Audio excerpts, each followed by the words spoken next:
नमस्कार बच्चों, स्वागत है आपका हमारे YouTube चैनल पर। आज हम देखने वाले हैं क्लास 11th का जो सेकंड चैप्टर हमारा चल रहा है उसके कुछ न्यूमेरिकल डिस्कस करेंगे, जिसमें हमारे न्यूमेरिकल्स होंगे पहले तो त्रुटियों से संबंधित और कुछ न्यूमेरिकल्स इसमें होंगे हमारे विमाओं से संबंधित। तो आज का वीडियो शुरू करते हैं। तो देखिए, आज के वीडियो का पहला प्रश्न है हमारा, किसी तार की त्रिज्या के मापन में 4% की त्रुटि हो तो इसके अनुप्रस्थ काट क्षेत्रफल और दूसरा निकालना है आयतन में त्रुटि ज्ञात करो। तो प्रश्न आपके सामने है, अच्छे से पढ़ लीजिए। क्या दिया हुआ है हमको, सबसे पहले हम क्या लिखते हैं, दिया गया है। तो सॉल्यूशन देखो इसका, क्या दिया गया है हमको, तार की त्रिज्या। त्रिज्या को किससे डिनोट करते हैं, आर से। तो त्रिज्या में भी क्या दिया गया है, मापन में त्रुटि। क्या दी गई है, त्रुटि। तो यदि तार की त्रिज्या आर मानोगे तो मापन में त्रुटि को किस तरह से लिखते हैं हम, डेल्टा आर अपॉन आर। पता कैसे चला, परसेंट में है, इसलिए delta R upon R into 100 equals to दिया गया है 4%। ठीक, क्लियर है यहाँ तक। प्रश्न से हमने सबसे पहले लिखा है जो दिया गया है, तो दिया गया है तार की त्रिज्या के मापन में 4% की त्रुटि है। अब चूंकि प्रतिशत लगा हुआ है इसलिए हमें पता चल गया कि त्रुटि किस में है, इसकी परसेंट एरर के रूप में। तो delta R upon R into 100 बराबर हमने लिख दिया 4%। अब सबसे पहले निकालना है अनुप्रस्थ काट क्षेत्रफल। तो देखिए, मैं अगर तार बनाऊं तो तार इस तरह से होता है आपका, पतला तार यदि हो तो ये इसका होता है अनुप्रस्थ काट क्षेत्रफल। ठीक, इसका मतलब इसका अनुप्रस्थ काट क्षेत्रफल कितना होगा, पाई आर स्क्वायर।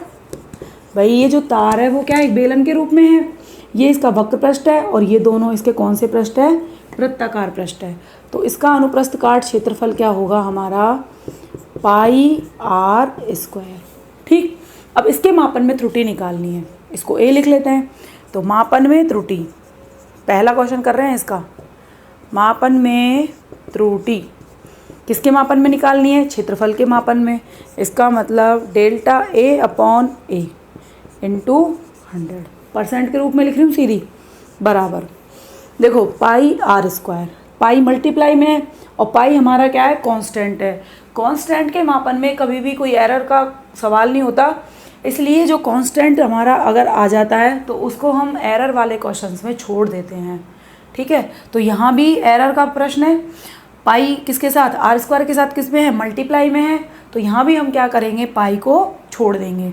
तो पाई से कोई मतलब नहीं है, तो ये पाई गया। ठीक, अब देखिए आर स्क्वायर का मतलब घात वाली आर स्क्वायर का मतलब घात वाली त्रुटि आ गई। और घातों की त्रुटि में आपको पता है घात कहाँ जाती है, आगे। तो आगे तो आ गई घात, और आर की त्रुटि कितनी है, delta R upon R into 100। ठीक है, हो गई परसेंट एरर। अब जो दिया गया है वो लिख दो। हमको क्या दिया गया है, delta R upon R into 100 की जगह 4%, तो ये हो गया 2 इंटू 4%, कितनी आ गई, 8%। तो इसका जो पहला प्रश्न था इसमें कि अनुप्रस्थ काट क्षेत्रफल में त्रुटि ज्ञात करो, तो वो कितनी आ गई हमारी, 8%। ठीक है, कोई प्रॉब्लम यहाँ, क्लियर है ना। अच्छे से देख लीजिए क्योंकि मैक्सिमम क्वेश्चन आपसे इसी पैटर्न के पूछे जाते हैं। आईआईटी में, नेट में या जो भी आप एग्ज़ाम देते हो उनमें मोस्टली इसी तरह के प्रश्न आते हैं। तो ये हमारा हो गया इसका पहला पार्ट। दूसरा देखते हैं इसका आयतन। तो आपको पता है तार क्या है, एक बेलन होता है और बेलन का आयतन होता है पाई आर स्क्वायर एच। पाई हमारा नियत है, आर त्रिज्या है और एच क्या है, ऊंचाई।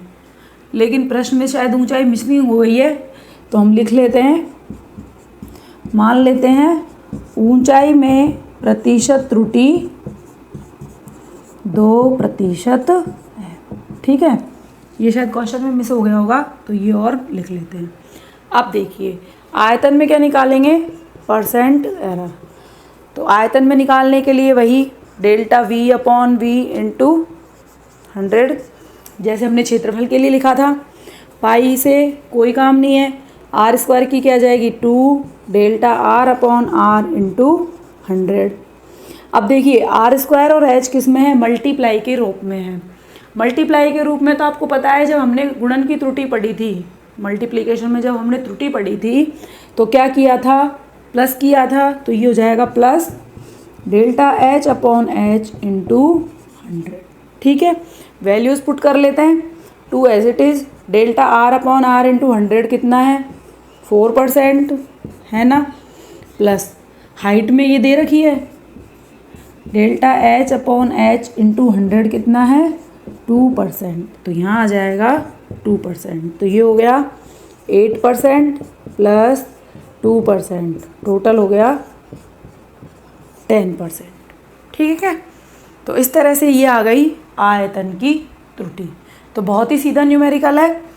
आप ध्यान रखेंगे कि मल्टीप्लाई में भी हमको प्लस ही करना है, अगर ये डिवाइड के रूप में होता तब भी प्लस ही होता, क्योंकि आपको पता है हम जब त्रुटि को लिखते हैं तो अधिकतम त्रुटि को लिखते हैं, तो यहाँ भी हमको प्लस माइनस की आवश्यकता नहीं है।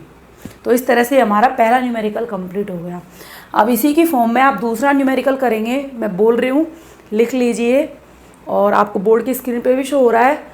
न्यूमेरिकल है आपका, यदि किसी गोले की त्रिज्या के मापन में त्रुटि 1.1% हो, कितनी 1.1, ठीक है, तो 1.1% यदि मापन में त्रुटि हो तो गोले के आयतन में परसेंट एरर ज्ञात कीजिए। इस न्यूमेरिकल को आप करके देखेंगे, यदि आपसे बन रहा है यानी आपसे हो जाता है, इसका मतलब त्रुटि वाले क्वेश्चंस में कहीं कोई प्रॉब्लम नहीं आएगी। ठीक, अगला प्रश्न देखते हैं। क्वेश्चन है हमारा, किसी संधारित्र की धारिता एक की दे रखी है C1 बराबर 1.5 प्लस माइनस 0.2 माइक्रोफैरड। धारिता के बारे में हम आगे पढ़ेंगे, यहाँ पर आप एक क्वेश्चन की दृष्टि से देखिए। तो C1 दे रखा है 1.5 प्लस माइनस 0.2 माइक्रोफैरड, और दूसरे संधारित्र की धारिता दे रखी है 2.5 प्लस माइनस 0.1 माइक्रोफैरड। और क्वेश्चन में आपसे पूछा गया है कि अगर इनको समांतर क्रम में जोड़ा जाए, किसमें, समांतर क्रम में, तो प्रतिशत त्रुटि ज्ञात कीजिए।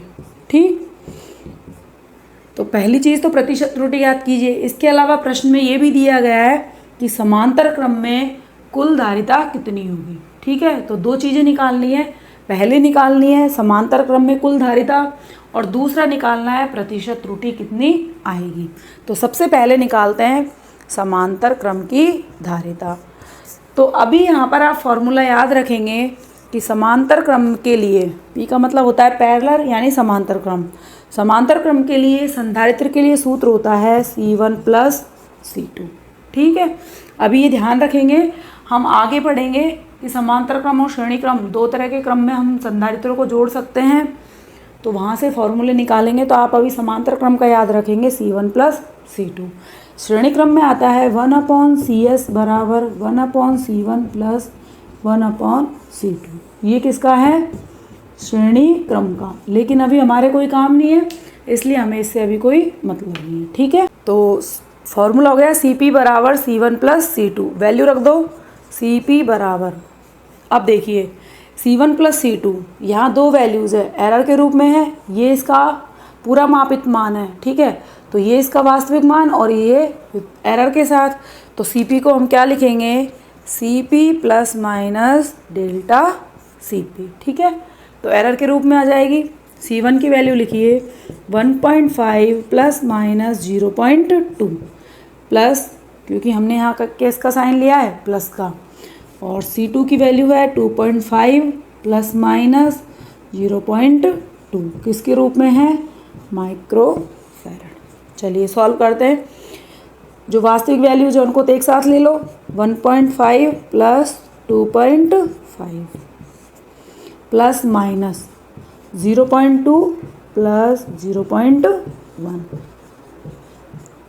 तो देखिए 1.5 और 2.5 को ऐड करिए, कितना हो जाएगा 2 1 3 और 3 और 1 4, 4.0 प्लस माइनस, और ये हो जाएगा 0.3 माइक्रोफैरड। ये हमारी आ गई टोटल धारिता।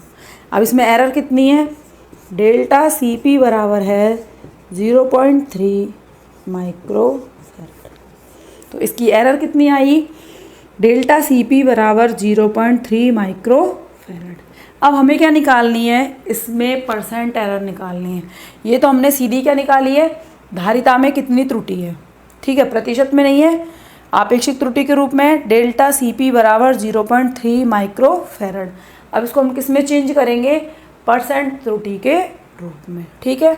अब हम क्या करेंगे, समांतर क्रम संयोजन के लिए प्रतिशत त्रुटि निकालेंगे। किसके लिए, समांतर क्रम संयोजन में। तो लिख लेते हैं, समांतर क्रम संयोजन में प्रतिशत त्रुटि सीपी के रूप में लिखी थी, तो क्या लिखेंगे, delta CP upon CP into 100। Formula यही होता है हमारा। पहले तो हम त्रुटि लिखते हैं, फिर वास्तविक मान लिखते हैं और मल्टीप्लाई 100 बराबर डेल्टा सीपी की वैल्यू कितनी है, ये रही 0.3।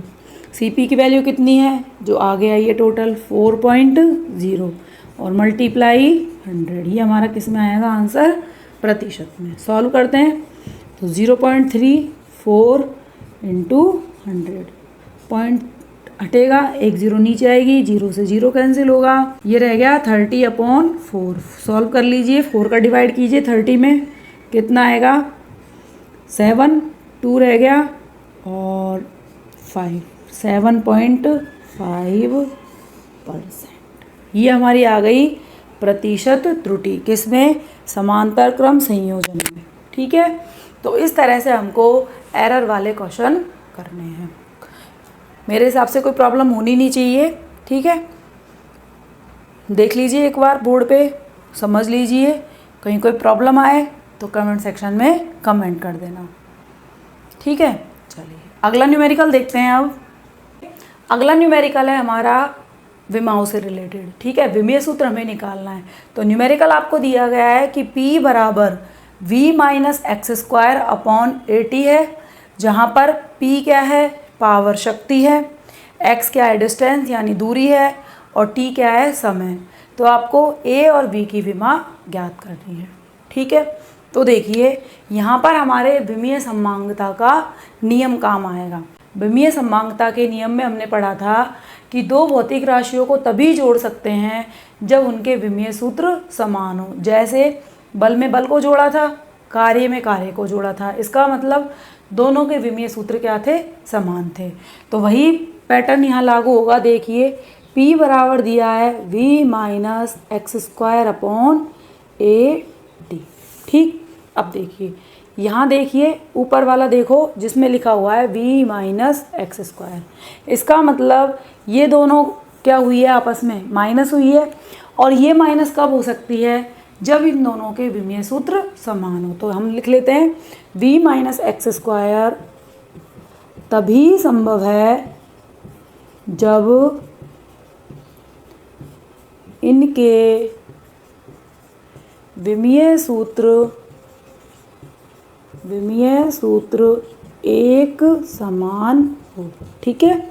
तो विमीय सूत्र एक समान होंगे तभी इनको हम घटा सकते हैं। अतः क्या हो जाएगा, B का विमीय सूत्र बराबर एक्स स्क्वायर का विमीय सूत्र, ठीक। x क्या है, हमारी दूरी है, हम जानते हैं चूँकि x बराबर क्या है, दूरी, तो दूरी का विमीय सूत्र क्या होगा, m0 L1 T0। ये आपने पहले पढ़ रखा है कि दूरी का विमीय सूत्र क्या होता है, m0 L1 T0। इसको यहाँ रख लेते हैं तो हमारे पास आएगा B का विमीय सूत्र बराबर x का लिख देते हैं m0 L1 T0, घात कितनी है ऊपर, 2, जो 2 घात दी गई है उसको अंदर मल्टीप्लाई कर देते हैं। तो मल्टीप्लाई करिए, m 0 से मल्टीप्लाई होगा 0, L 1 है, 1 से मल्टीप्लाई होगा तो 2, और T 0 है तो 0 से मल्टीप्लाई होके 0। तो इस तरह से V का विमीय सूत्र आ गया हमारे पास m0 L2 T0, ठीक। बहुत ईजी है, कोई दिक्कत नहीं है। यहाँ पे अगर माइनस की जगह आपको प्लस दिया हुआ होता तब भी विमेय सूत्र यही निकल के आता, क्योंकि भौतिक राशियों की यदि विमाएं समान होती है तभी उनको जोड़ा जा सकता है। ठीक, ये चीज़ आप ध्यान रखेंगे, हमने पढ़ा भी है, तो उसी से हमने इसको हल किया है। ठीक है, चलिए इस तरह से ये बी का तो हमने निकाल लिया। अब हम निकालेंगे ए का विमीय सूत्र। ए का विमीय सूत्र निकालने के लिए हम फॉर्मूले में थोड़ा सा चेंज करते हैं। हमको दिया हुआ है ना पी बराबर, इसको अलग अलग कर लेते हैं, v/80 माइनस x²/80 कर सकते हैं। ठीक है, पी का जो विमीय सूत्र है वो हमारे v/80 के विमीय सूत्र और x²/80 के विमीय सूत्र के बराबर होगा, क्योंकि अगर मान लो ये शक्ति है तो ये भी शक्ति होगी और ये भी शक्ति होगी, तभी तो हम इनको बराबर कर सकते हैं। आपने पढ़ा है कि प्लस माइनस भी समान भौतिक राशियों का ही होगा, और जब दोनों को प्लस करोगे, बल और बल को यदि आप जोड़ते हो तो आपको बल ही प्राप्त होगा। इसका मतलब पी का जो विमीय सूत्र है वो हमारा इसके विमीय सूत्र और इसके विमीय सूत्र के बराबर आएगा। तो हम किसी एक को लेके सॉल्व कर लेते हैं। तो हमने लिख लिया पी का विमीय सूत्र बराबर, इसको लिख लेते हैं v/80 का विमीय सूत्र। ठीक है, अब हम क्या करेंगे, हमको चाहिए ए का विमीय सूत्र, तो हम ए को इधर ले आते हैं, तो हमारे पास हो जाएगा ए का विमीय सूत्र, पक्षांतरण कर लो, पी नीचे आ जाएगा, तो b/pt का विमीय सूत्र।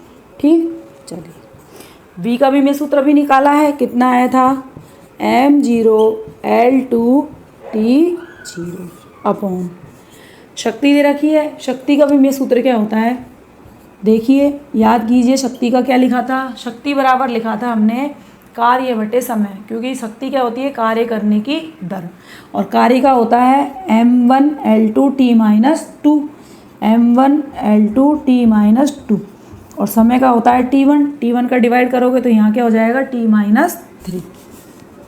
तो शक्ति का विमीय सूत्र हो गया हमारा m1L2T-3, यहाँ रख लेते हैं m1L2T-3, T है मल्टीप्लाई में, T क्या है, समय, तो इसका हो जाएगा T।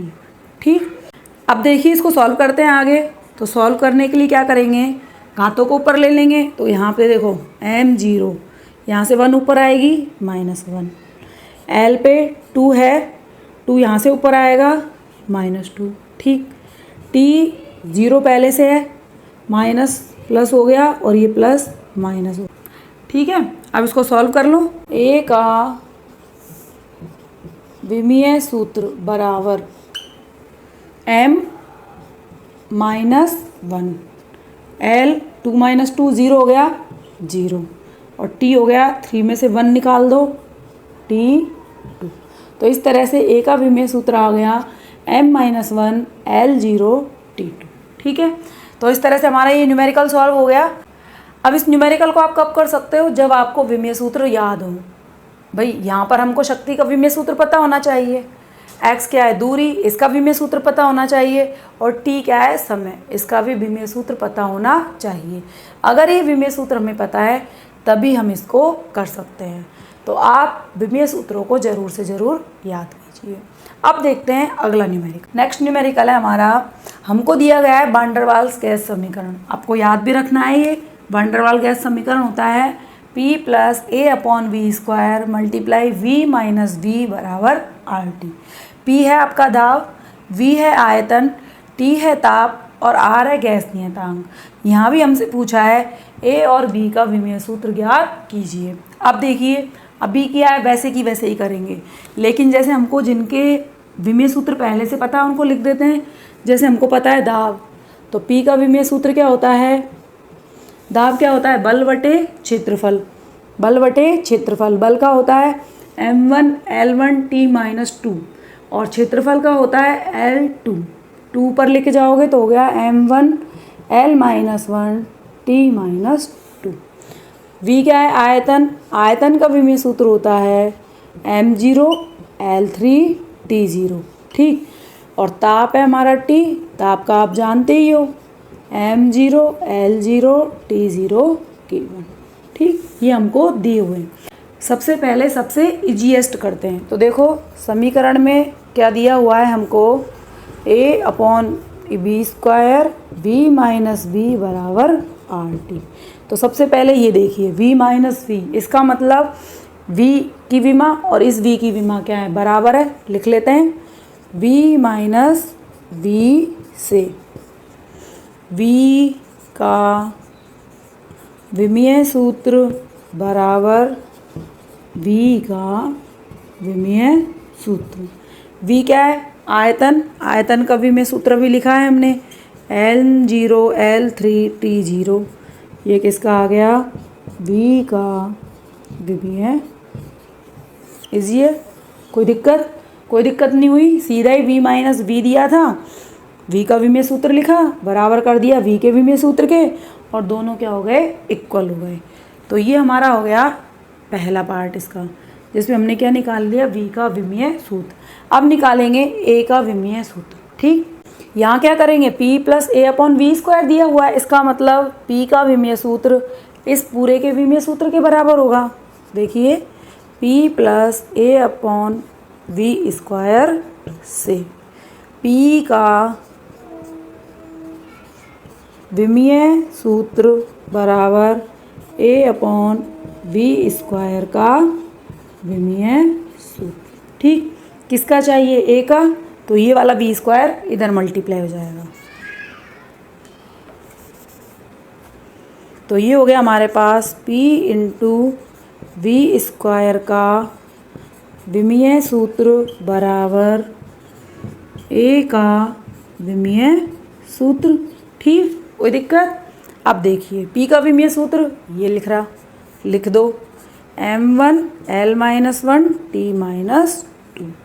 v का विमीय सूत्र ये लिख रहा, इसको भी लिख देते हैं, M0 L3 T0। घात कितनी है, 2 घात लग जाएगी, और ये आ जाएगा a का विमीय सूत्र। ठीक है, सॉल्व करते हैं आगे। M1 L-1 T-2, 2 को अंदर मल्टीप्लाई कर देते हैं, तो M0 L6 T0, a का विमीय सूत्र। ठीक है, अब इसको आगे सॉल्व करते हैं। देखो M1 0 ऐड होगा, ठीक है, L-1 6 ऐड होगा, तो +6, T-2 0 ऐड होगा, और ये क्या आ जाएगा, a का विमीय सूत्र। ठीक है, सॉल्व कर दो। M1 L5 T-2, ये क्या आ गया, a का विमीय सूत्र। ठीक है, कोई प्रॉब्लम यहाँ तक। तो हमने क्या किया है, इसमें p प्लस a/v² से इसका सूत्र निकाला है। आप सॉल्व करके ही देखेंगे, कोई प्रॉब्लम आएगी तो कमेंट सेक्शन में कमेंट करके पूछेंगे। तो इस तरह से आज के न्यूमेरिकल हमारे कंप्लीट हुए। फिर मिलते हैं एक नई वीडियो में, तब तक के लिए टेक केयर, बाय बाय।